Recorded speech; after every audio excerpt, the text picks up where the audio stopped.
믿음이 더욱더 굳세지기를 소원합니다. 그 믿음이 굳세지려면 믿음이 뭔지를 알아야 하지 않겠습니까? 믿음이란 성경에서 계시되 하나님의 말씀을 통하여 무엇이 믿음인지 무엇이 믿음이 아닌지 알 수가 있게 됩니다. 그래서 우리 에베소서를 통하여 하나님의 피로 값주고 산 이 교회가 얼마나 엄청난 하나님의 비밀을 담고 있는지 계속해서 보고 있습니다. 지난주에 예수 그리스도의 피로 값주고 산 교회, 즉 건물이 아니죠. 이런 교회는 예수님 피로 값주고 산 성도들입니다. 이러한 교회는 얼마나 엄청난 비밀인지 하나님의 곁에서 하나님의 일을 시중드는 천사들조차도 몰랐던 것입니다. 이 천사들이 구약의 그 모든 역사를 다 보지 않았겠습니까? 그랬을 때 인간이 이미 에덴 동산에서 선악과를 따먹고 생명에서 쫓겨나 버렸죠. 생명나무 있는 곳에서 쫓겨나기 때문에 이제 인간은 생명이 없습니다. 생명에서 차단된 영원한 생명의 근원이신 하나님에서 쫓겨난 인생은 그냥 짐승처럼 살다가 그냥 짐승처럼 숨이 끊어지면 흙으로 돌아가야 되는 그런 비참한 신세가 되어버렸죠. 그러함에도 불구하고 인간은 선악을 따먹었기 때문에 자기 스스로 선과 악의 주체가 되어서 이것은 선이다, 이건 악이다, 그렇게 하나님, 가짜 하나님처럼 살아가는 이런 세상이 되어버렸습니다. 그러므로 우리가 생명의 근원에서 쫓겨난 이것이 타락이며 죄이기 때문에 구원이란 생명의 근원에 접촉되는 것, 접속되는 것, 생명의 근원에 나아가는 것, 이게 구원이면 이게 복이란 말이죠. 근데 이미 죄로 인하여 터물과제로 죽어 있는 상태에서는 생명의 근원에 접속되고 생명의 근원에 나아가는 이것을 복으로 여기지 않고 그냥 짐승처럼 생존만 추구하고 그 생존이 넉넉해지고 풍요해지면 이걸 복 받았다라고 말하는 겁니다. 성경에서는 그런 것을 복이라고 안 합니다. 성경에서 복이란 영원한 생명에 접속되고 그 생명이 우리에게 오셔서 생명 안에 들어가는 것, 이걸 진짜 복이라고 말씀합니다. 이런 비밀을 하늘에 있는 천사들도 몰랐다는 거예요. 하나님의 일을 수종드는 천사들도 몰랐던 놀라운 일. 그래서 하나님이 영원전에 감추셨던 그 비밀의 계획들을 이제 교회를 통하여 드러내셨다 이 말입니다. 그래서 교회를 통하여 천사들도 와, 하나님의 군이 저렇게 일어나구나. 그래서 구약을 통해서요, 끊임없이 실패하는 것을 성경은 드러내고 있죠. 그래서 구약 전체는 인간은 안 되구나, 이거 보여주는 거라 그랬지 않습니까? 죄를 해도 인간은 안 됩니다. 가나안 땅에 들어가도 인간이 안 돼요. 그래서 바벨론의 포로 잡혀고 멸망하는 그 모든 과정을 보면서 천사들이 아마 이렇게 생각했을 거예요. 인간은 구원받지 못하겠구나. 저렇게 거듭 실패하는데 선지자를 보내주시고 성전을 주시고 제사장을 주시고 율법을 주시고 왕을 주시고 그렇게 하나님께서는 부지런히 은혜를 베푸셨구만. 저들은 거듭 반역하고 여호와를 떠나는 저 이스라엘 백성들, 인간은 이제 구원받을 수 없구나. 분명히 천사들도 그렇게 생각했을 겁니다. 그러니까 천사들이 몰랐다는 거죠. 교회를 나타난 비밀, 그 하나님의 뜻과 계획들이 교회를 통해서 드러났다는 겁니다. 이미 구약의 선지자들의 예언을 해놓았지만 이 예언은 희미하고 그림자처럼 되어 있기 때문에 실체가 분명히 드러나지 않습니다. 성령의 감동이 있어야만 구약의 이 말씀이 바로 예수 그리스도를 증거하구나, 이렇게 알게 되는 거죠. 그 중에 시편 85편 1절 2절 제가 읽어드리겠습니다. 여호와여, 주께서 주의 땅에 은혜를 베푸사 야곱의 포로된 자들이 돌아오게 하였으며 주의 백성의 죄악을 사하시고 그들의 모든 죄를 덮으셨나이다. 이스라엘 백성이 범죄하면 다른 나라에 포로 잡혀가서 멸망할 거라고 이미 율법에서 말씀했습니다. 그래서 이스라엘 백성들이 약속의 땅에 들어갔는데, 은혜로 약속의 땅에 들어갔지만 그곳에서 우상 숭배했기 때문에 다른 나라에 포로 잡혀갔습니다. 그 포로로 잡혀간 나라에서 망하고 이제 나라가 없어져야 하나님의 율법, 하나님의 의, 하나님의 공의가 살아나는 거예요. 망해야 되는 겁니다. 근데 망해야 되는데 어떻게 말씀하시느냐 하면, 여호와여, 주께서 주의 땅에 은혜를 베푸사 야곱의 포로된 자들이 돌아오게 하셨으며 주의 백성의 죄악을 사하시고 그들의 모든 죄를 덮으셨나이다. 죄를 지어서 포로로 잡혀갔는데 회개하지 않았습니다. 포로로 잡혀갔어도 회개하지 않았습니다. 이건 우리가 수요일 저녁에 에스겔서를 통해 많이 보았죠. 포로로 잡혀갔으면 회개해야 안 됩니까? 회개 안 하더라니까요. 포로로 잡혀갔는데도 이만 갈고 있었죠. 이만. 그런데 그들을 다시 돌아오게 하시는데 왜 돌아오게 하시느냐 하니까 주의 백성의 죄악을 사하시고 그들의 모든 죄를 덮으셨다라고 말씀합니다. 아니 하나님은 공의로우신 하나님인데 아무 이유 없이 백성의 죄를 사하시고 죄를 덮어버리면 어떻게 되느냐. 하나님의 공의대로 하면 심판받아 마땅한데 이들은 어떻게 다시 죄를 덮고 죄를 용서하고 그렇게 할 수 있느냐. 이 하나님이 공의에 문제 있는 거 아닙니까? 분명히 충돌이 일어나야 되는 거죠. 자, 여기에 대해서 시편 85편 10절에 이렇게 말씀합니다. 인애와 진리가 같이 만나고 의와 화평이 서로 입맞추었으며, 인애라는 말은 하면 언약적인 사랑을 말합니다. 긍휼, 자비, 용서, 이게 인애예요. 자, 진리는 의, 공의, 정의 이렇게 번역합니다. 그러면 하나님의 인애, 즉 긍휼과 자비, 그 다음에 하나님의 진리, 즉 의, 정의, 이 두 개가 서로 상충되는 겁니다. 이런 프랑스 혁명의 원리가 자유와 평등입니다. 그런데 왜 자유와 평등을 얘기했냐면 그 왕조를 무너뜨리고 왕을 목매달아 죽이지 않습니까? 혁명하면서.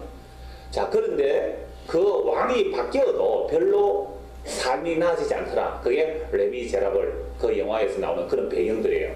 그래서 그 바리케이트 치고 데모하는 그것이 결국은 자유달라는 거죠. 그다음 자유평등. 그러니까 한 50년 지나서 박애가 추가됩니다. 여러분, 자유와 평등이 함께 갈 수 있나요? 이거 대학 입시 논술에 굉장히 많이 나오는 주제입니다. 혹시 논술 준비하는 사람 이런 거 준비해 두시면 괜찮을까요? 자유와 평등이 같이 갈 수 있어요? 자유를 이야기하면 평등이 눌려져야 됩니다. 평등이 주장되면 자유가 제한돼야 되거든요. 그리고 우리 대한민국 무슨 사회죠? 자유민주주의라 그러잖아요. 그러니까 자유민주주의는 무슨 얘기하면 안 돼요? 평등 얘기하면 안 됩니다. 평등 얘기하면 이것은 사회주의예요. 그러니까 보수주의자는 끊임없이 좀 평등, 복지, 공평한 복지 얘기만 바로 뭐라고 얘기합니까? 빨갱이라 그러잖아요. 그러니까 자유와 평등이 함께 못 가는 거예요. 그러니까 대한민국이 진짜 자유주의 하려면 평등 다 없애버려야 됩니다. 모든 평등 사라지게 해야 돼요. 그게 자유주의가 가는 일이에요. 이게 극단화된 게 신자유주의 아닙니까? 모든 경제에서 살아남는 자만, 경제에서 이기는 자만 살아남는 세상. 우리 대한민국 현실이 그런 거예요. 알았습니다. 그만하라고요, 벌써. 그러니까 자유평등 한 개 못 가잖아요. 그래서 박애라는 것을 보완책으로 쓰는 겁니다. 우리나라에서도 자유만 얘기하면요, 여러분 재벌 출자 총액 제한하면 안 돼요. 마음껏 출자해야 되고 재벌이 다 차지해도 그냥 내버려둬야 그게 자유주의예요. 그렇게 가니까 비리기획 부익부가 너무 심해지니까 야 이래가지고 나라 망하겠다 싶으니까 뭘 도입한 거죠? 평등을 도입한 그 사회주의 제도를 도입한 거예요. 그래서 적절하게 타협해서 가는 겁니다. 근데 보수에 속한 사람들은 계속 보수만 주장하겠고 진보에 속한 자꾸 진보에 이렇게 충돌이 일어나겠죠. 그러니까 새가 좌우에 나게 같이 가는 겁니다. 이게 이제 박애 정신이잖아요. 그냥 보편적인 복지 얘기하면은 하여튼 이런 문제가 일어나는데 분명히 자유와 평등은 충돌이 일어나요. 자, 제가 지금 자유평등 얘기했습니다만은 인애와 진리는 반드시 충돌이 일어나는 겁니다. 하나님의 값없이 거저주는 긍휼과 자비가 나오면 하나님의 정의가 무너지는 거예요. 이거 어떻게 해결하겠어요? 여러분 어떻게 해결합니까? 인애하고 정의하고 사랑과 법이 어떻게 같이 해결됩니까? 천사들 몰랐다니까요. 이거 해결 안 됩니다. 세상 어느 누구도 해결할 수가 없는 거예요. 인애와 진리가 같이 만나고 의와 화평이. 그리고 정의대로 하면 화평이 있을 수가 없잖아요. 심판 정의대로 법이요 이렇게 하면요 화평이 일어날 수가 없는 겁니다. 화평을 주장하면 법이 죽는 거죠. 이게 어떻게 서로 만날 수가 있느냐 이 말입니다. 그게 바로 십자가입니다. 인애와 진리가 같이 만나고 의와 화평이 서로 입맞추는 자리가 십자가입니다. 하나님의 공의와 하나님의 긍휼이 함께 만나는 거죠. 그래서 십자가는 하나님의 공의, 하나님의 정의대로 저주를 받는 자리이며 그 저주받는 저주받는 자리에서 하나님의 공의가 만족되심으로 그 십자가 저주받는 자리가 하나님의 자기 백성에게는 긍휼과 사랑이 부어지는 자리죠. 그래서 자유와 평등, 즉 공의와 진리가, 긍휼과 진리가 함께 만날 수 있는 유일한 자리, 그걸 십자가라 얘기하는 겁니다. 그래서 하나님과 우리 사이가 십자가에서 화목되고 그 십자가에서 화목된 자로서 이웃과 화목되는 일. 그래서 심지어 유대인과 이방인 서로 으르렁거리며 앙숙으로 살았던 이 유대인과 이방인이 예수 그리스도 안에서 그리스도의 피로 한 세 사람이 만들어져서 성령 안에서 한 아버지께 나아가게 되는 것, 이걸 십자가, 이 비밀을 아는 곳이 어디라고 했어요? 교회. 그러니까 세상에는 자유평등 충돌 일어납니다. 평생 죽을 때까지 싸우는 거예요. 이 세상 끝날 때까지 자유와 평등 싸우게 됩니다. 보수 진보는 싸우게 돼 있단 말이죠. 그래서 적절하게 타협형제 박애라는 정신으로 살아가지만 그 인본주의잖아요. 그 인본주의로는 세상 문제 절대로 해결 안 되게 되어 있습니다. 오직 예수의 십자가 안에서만 긍휼과 정의가 함께 만나고 입맞출 수 있는 자리가 그곳이다 이 말이죠. 그래서 고린도후서 5장 21절 이렇게 말씀합니다. 하나님이 죄를 알지도 못하신 이를 우리를 대신하여 죄로 삼으신 것은 우리로 하여금 그 안에서 하나님의 의가 되게 하려 하십니다. 하나님은 의로운 분이세요.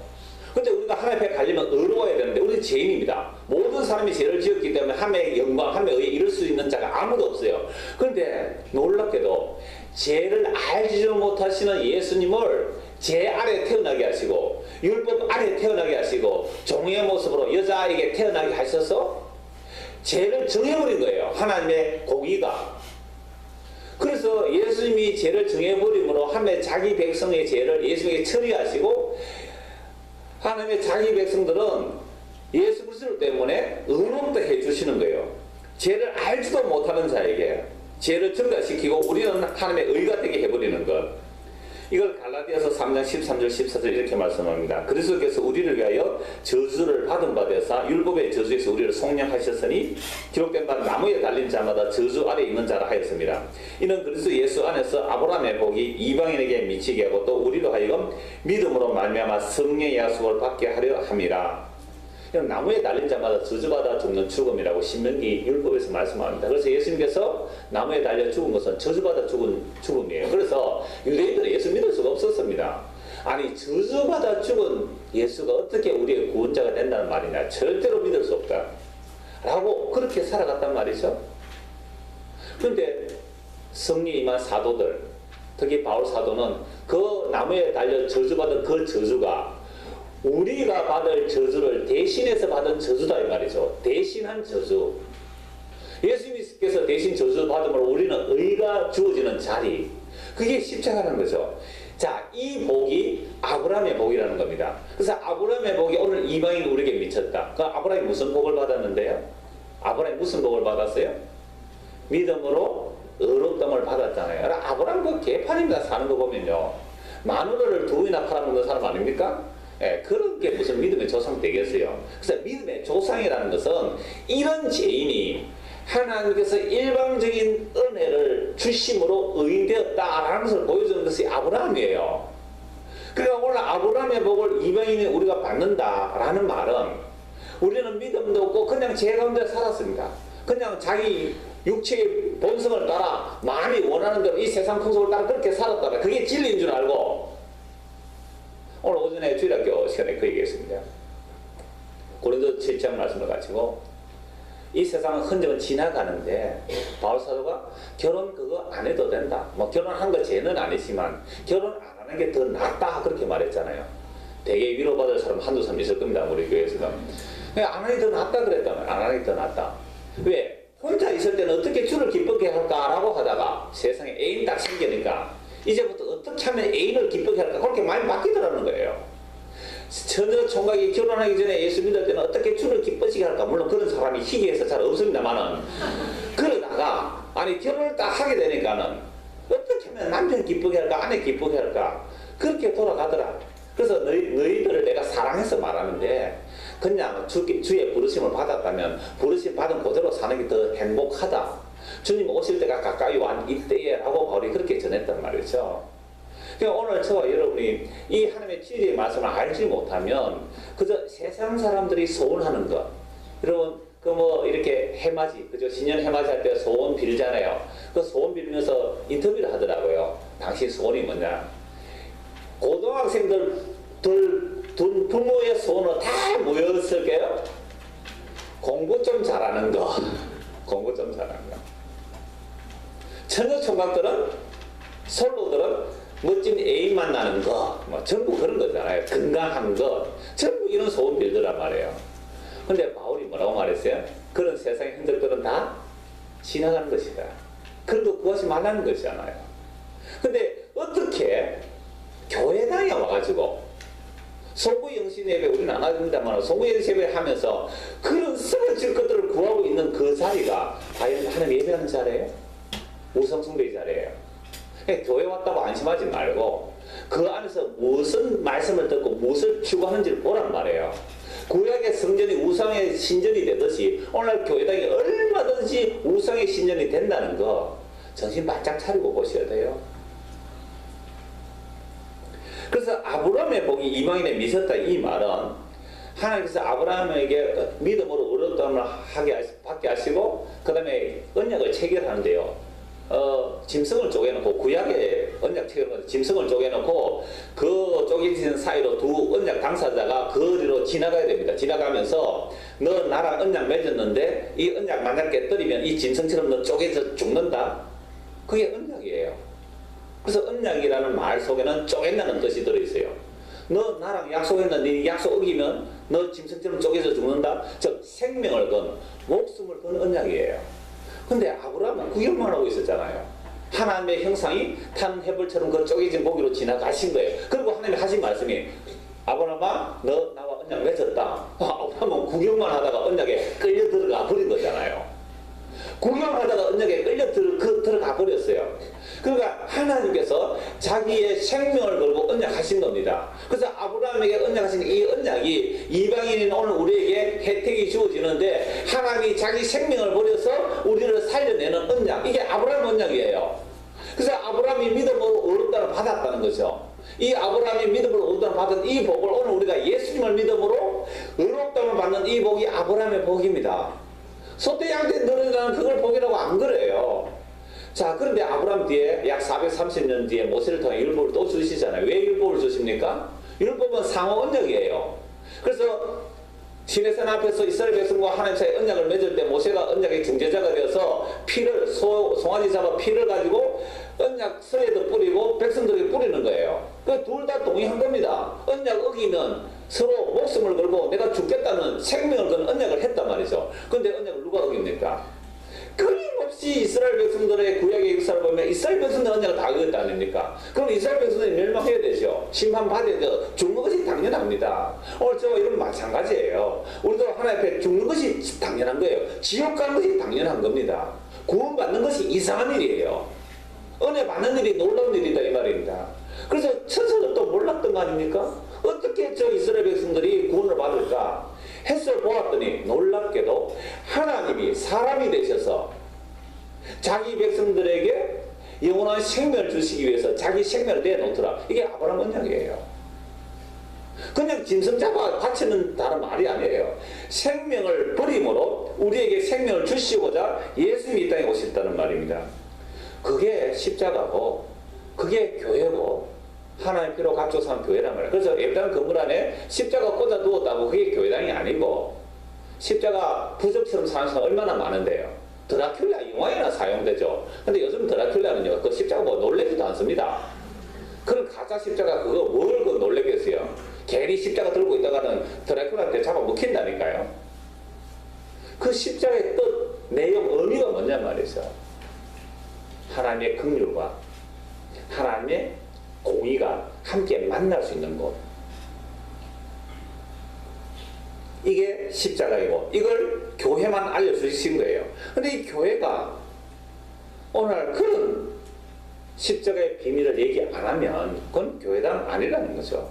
십자가라는 부적붙이는 무당의 점집이랑 다를 바가 없는 것이 됩니다. 그래서 예수님의 그 십자가는요 예수님 홀로 지고 가신 게 아니고 예수님 이렇게 말씀하셨죠. 너희가 나를 따르면 자기를 구하라 자기 십자가를 지라 했을 때 그 십자가도 우리에게 같이 짊어지어 주세요. 그 예수님이 십자가를 짊어지면 어떤 일이 일어나느냐 하면 오늘 새벽 기도 때 말씀드렸는데 요한복음 5장에